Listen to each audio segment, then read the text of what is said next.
The other thing that happened overnight is that the NBA has now postponed games in large part as a result of a protest or boycott by the players. This relates to the sort of larger Black Lives Matter issue. Does the White House support the players and the owners in this case? Look, I think that the NBA players are very fortunate that they have.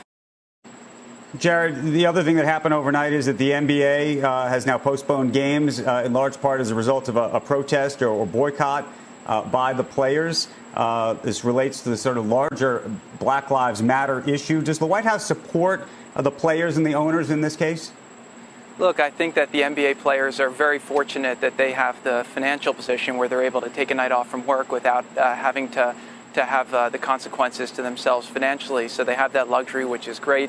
Look, I think with the NBA, there's a lot of activism, and I think that they've put a lot of slogans out. But I think that what we need to do is turn that from slogans and signals to actual action that's going to solve the problem. And if you look at President Trump's record, people are talking about social injustice. He passed historic criminal justice reform. They talked about how there's wealth inequality. He passed opportunity zones to bring more access to capital in the black and minority community. We talk about education. He's fighting for school choice so that people in the inner cities and failing schools can go to better schools. And then he's also granted long-term funding to the historically black colleges and universities. So what I would say is that, look, people don't like seeing what's happening in a lot of these cities. President Trump has been very strong to say we don't want violence in these cities, but we just have to take this conversation from an emotional one to a constructive one and say, what are the policies that we can agree on? We all agree on where we want things to go. President Trump has a policy platform, but it would be great if we can all come together on a policy platform that will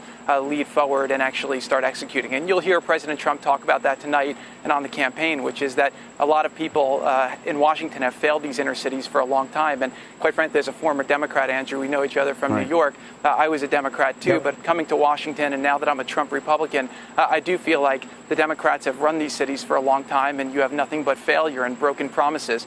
President Trump has a platform that actually will make a difference. And I think that you're not going to get a different result by following the same people who have failed and doing the same policies that haven't worked. It's time for something new. We want to see the country move forward. And President Trump is the leader who's proven that he can get these things done and has a vision to actually bring change.